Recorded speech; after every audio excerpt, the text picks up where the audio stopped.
नानपारा क्षेत्र में आए हुए हैं। यहाँ पर जानते हैं, लोगों से बात करते हैं और पूछते हैं कि इस लॉकडाउन की स्थिति में क्या हालात हैं इस नगर में, कैसे वो अपना गुजारा कर पा रहे हैं। हम इन मुद्दों पर बात करते हैं।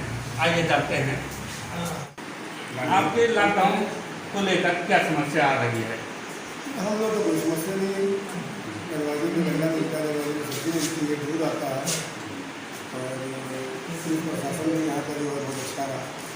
इसलिए इससे बेहतर नहीं की जिससे शिकायत किसी को नहीं है और सफाई काम निभाया उन लोगों ने जो है सम्मानित भी किया है। जैसा कि अक्सर जी ने बताया कि यहाँ पे लॉकडाउन के दौरान कोई समस्या नहीं थी।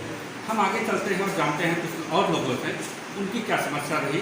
कुमार श्रीवास्तव, रिटायर्ड टीचर का स्टूडेंट नानपारा।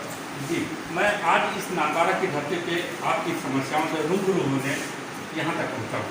आप बताएं सर, क्या हालात हैं इस नानपारा की धरती पर? बहुत बहुत धन्यवाद आपको आने के लिए, आप सबका स्वागत है। मैं खाद्य और रसद विभाग के संबंध में कुछ छोटे और बड़े किसानों की जो समस्याएं हैं उनके संबंध में बात कहना चाहता हूँ।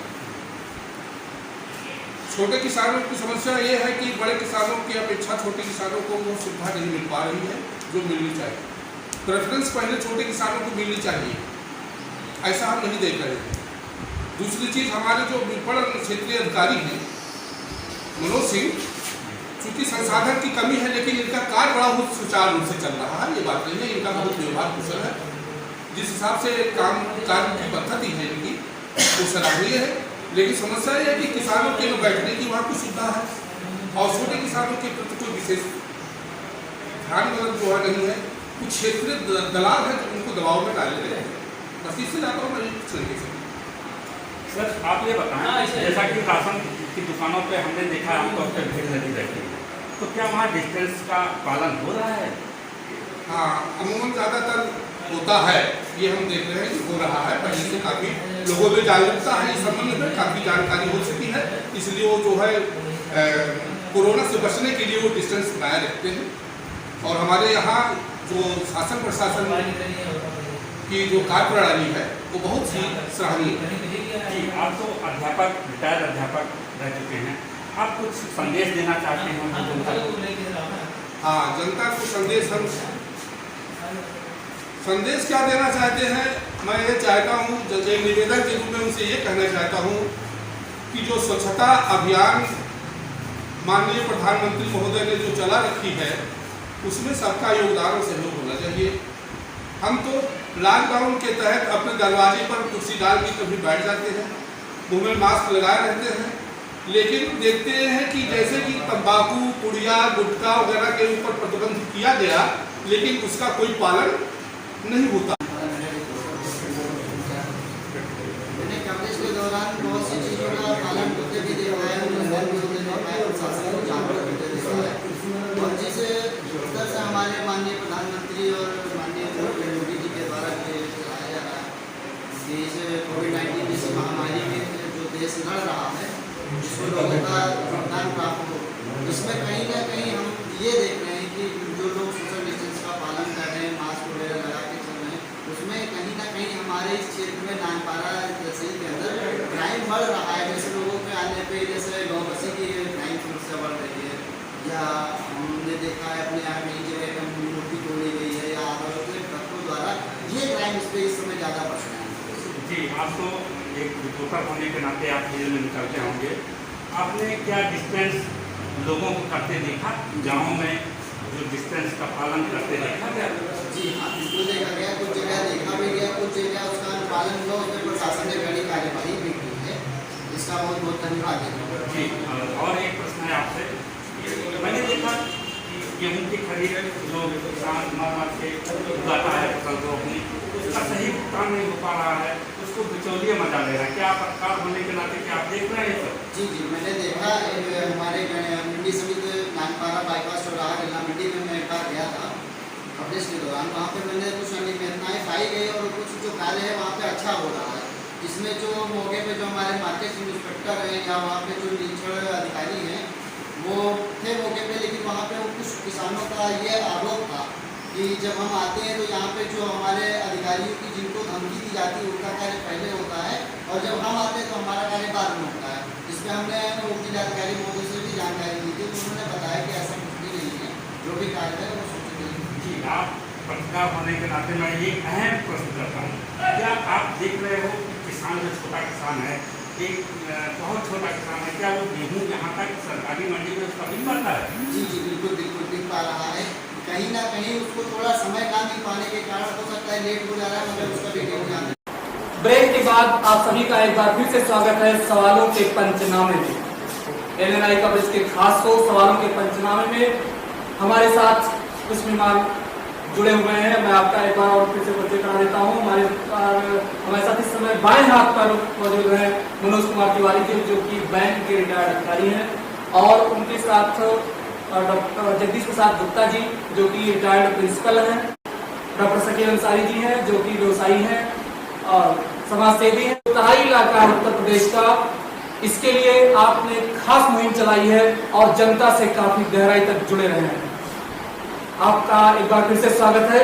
और साथ में डॉक्टर आफाक जी बैठे हुए हैं, जो कि मेडिकल प्रैक्टिशनर हैं। आप सभी का एक बार फिर से NNI कवरेज के इस खास शो सवालों का पंचनामा में मैं बहुत बहुत स्वागत करता हूँ। सवालों का सिलसिला जारी है।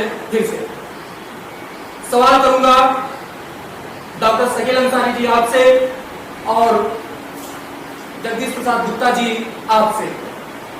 उसके बाद जो ऑनलाइन पढ़ाई के बारे में बात पहले चल रही थी ब्रेक के पहले, उस पर आऊंगा, लेकिन पहले ये सवाल।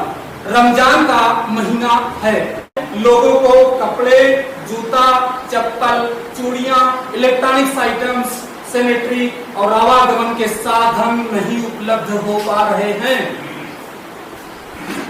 ऐसे में लोगों की समस्याएं दिन पर दिन बढ़ती जा रही हैं। सवाल का उत्तर पहले अंसारी जी आपसे। जैसा कि रमजान का महीना है, आज 17वां रोजा है, 17 दिन हो चुके हैं। लोगों ने रोजे घर में रखे हैं, नमाजें पढ़ी है, तरावीह पढ़ी है, सोशल डिस्टेंस का पालन भी किया है, ऐसी कोई बात नहीं है। और इस महामारी की जो वैश्विक महामारी है, इसको लेकर अधिकांश मुसलमानों ने तय कर लिया है कि हम ईद नहीं मनाएंगे, इसलिए कपड़े भी नहीं खरीदेंगे, जूते भी नहीं खरीदेंगे और हम इस शादी से घर में ही कर लेंगे, क्योंकि बीमारी को भगाना है, कोरोना से हमको लड़ना है। हम जीतेंगे, कोरोना जीतेगा, हिंदुस्तान एक दिन जीतेगा कोरोना से। कोरोना हारेगा और हिंदुस्तान जीतेगा। कोरोना हारेगा, हिंदुस्तान जीतेगा। अंसारी जी की बात को जोड़ते हुए मैं गुप्ता जी के पास आऊंगा और थोड़ा सा इसमें और कुछ सुधार चाहूंगा, आपकी सुझाव चाहूंगा। आप काफी बुजुर्ग हैं इस पूरी महफिल में। आपसे ये जानना चाहूंगा कि रमजान के महीने में जिस तरीके से दुश्वारियां चल रही हैं, आखिर लोगों को उसका क्या हल दिया जाए? देखिए, ये बहुत ही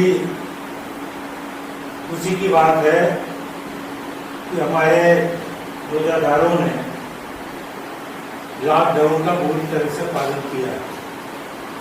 घर में नमाज पढ़ रहे हैं, तरावीह पढ़ रहे हैं और जैसा कि अभी बताया है अंसारी जी ने कि हम कोरोना से बचा रहे हैं, देश बचा रहा है। ईद हम पुराने कपड़ों में भी मना लेंगे, पुराने जूतों में भी मना लेंगे। लेकिन मैं सरकार आपके माध्यम से सरकार से गुजारिश जरूर करूंगा, या कोई नुकसान न हो, बीमारी न फैले,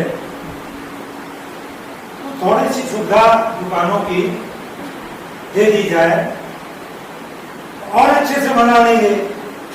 नहीं तो कोरोना को तो भगाना है और ईद को पुराने कपड़ों में मनाना है। जी, ईद को पुराने कपड़ों में मनाना है। डॉक्टर आफाक जी आपके पास आएंगे और ये जानेंगे जैसे कि थोड़ी सी और छूट दे दी जाए। डॉक्टर साहब की राय आई है हमारे पास, तो क्या ये थोड़ी सी छूट जरूरी है या ये खतरनाक साबित हो सकती है? डॉक्टर आफाक जी, थोड़ी छूट से थोड़ा लोगों को राहत मिले,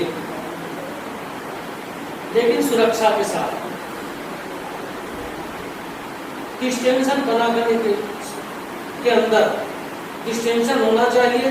दुकानों पर सही व्यवस्था दी जाए, कि एक कस्टमर दुकान पे जाए उसके बाद दूसरा जाए, एक बात बिगड़े आगे जाते रहे, इससे नुकसान नहीं।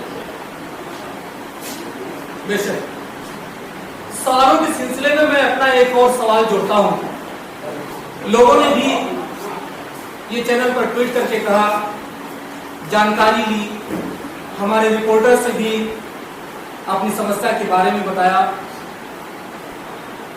तो क्या सोशल डिस्टेंसिंग का पालन शराब की दुकानों पर हो रहा है और मंदिर मस्जिद में नहीं हो पाता?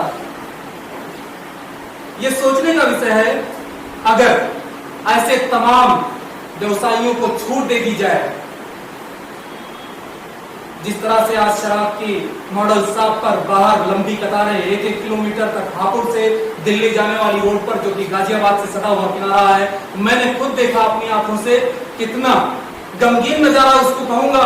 ये खुशी की लहर नहीं है, ये खुशी की लहर नहीं है कि आपको खुशी हुई और मॉडल शॉप पर पहुंच गए खुशियां मनाने।